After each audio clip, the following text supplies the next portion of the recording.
Chapter 22 is a very, very intense chapter. It's very dramatic and one of the climaxes of the narrative in Luke's gospel.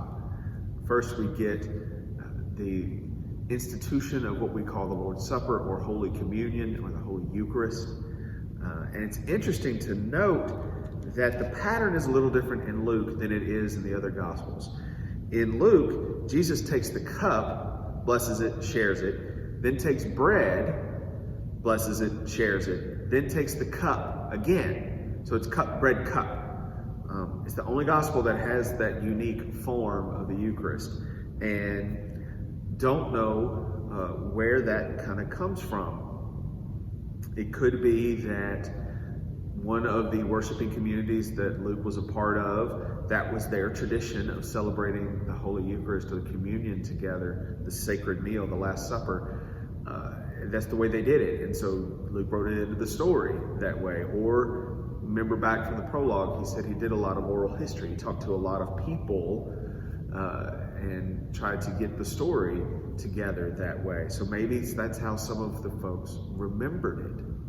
We don't know. But it's interesting that there's this little difference between Luke's gospel and all the other gospels when it comes to the Lord's Supper. And then Jesus is arrested. And that's the rest of the story. He goes out to the garden and the Mount of Olives, and he prays by himself. And then Judas comes with the crowd, and he's arrested, and he's taken into custody, and then they begin to question him.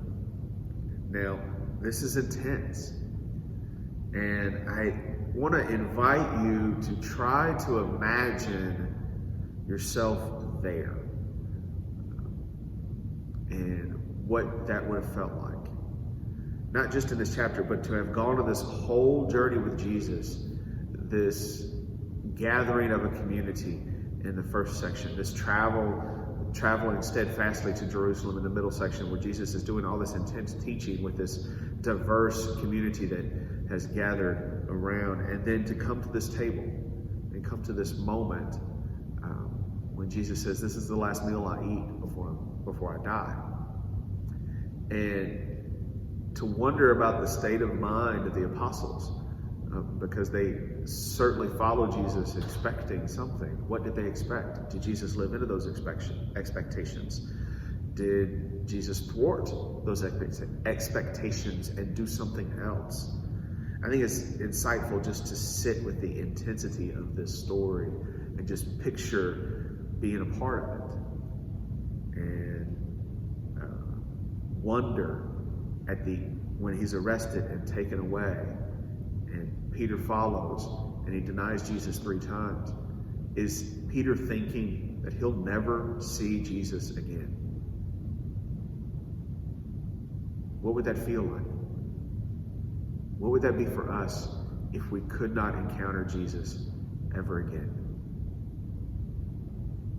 Those are pretty intense thoughts and feelings. I'm sure they were even more intense for the apostles.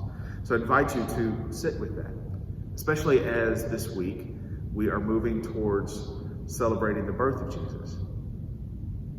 Maybe sitting with the notion of Jesus being taken from us would build our expectation for the birth of Jesus this week as well. I don't know. What do you think? Thank you so much for tuning in today. We really hope you are enjoying these reflections on the Gospel of Luke. Stay tuned, as we're going to have some special guests joining us soon as we continue this chapter by chapter journey towards Christmas through this season of Advent with the Gospel of Luke.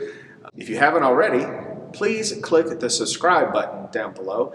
Also, hit that thumbs up. That really helps out the video and increases our circulation and our proclamation of the gospel. And hit the bell. That way you're notified and you can stay on top of this devotional journey through the Gospel of Luke. Again, we hope you are enjoying these reflections, and we hope that you remember that no matter what, God loves you more than you can possibly imagine.